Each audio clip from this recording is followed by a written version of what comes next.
কি হলো রে পাপ্পু, তুই এরম করে হাঁটছিস কেন? আর বলিনিস দাদা, আমার কোষ্ঠকাঠিন্য রোগ হয়েছে।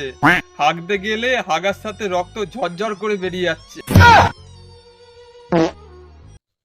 এই দেখ কত রক্ত বেরিয়েছে। এখন ডাক্তার বলেছে অপারেশন ছাড়া কোনো উপায় নেই। চিন্তা করিনিস ভাই, আমার কাছে একজন আছে জানাশোনা, আমারও তো হয়েছিল। তার কাছে গেছিলাম, মাত্র 500 টাকা লাগবে। ট্যাবলেট নয়, আয়ুর্বেদিক ওষুধ দেয়, তাড়াতাড়ি কাজ হয়ে যাবে। চ আমার সাথে। ওরে যৌবনেরও ধাক্কা তুমি রাখো সামলাইয়া। দাদু, ও দাদু, আমার যেমন কোষ্ঠকাঠিন্য হয়েছিল এই লোকটারও হয়েছে, একটু ঠিক করে দাও তো। এ তো কানাচোদা, এ কি করে ঠিক করবে? কানাচোদা? কানাচোদার কামাল দেখাচ্ছি। তোকে যেমন দাঁড় করিয়েছিলাম ওকে দাঁড় করিয়ে দে।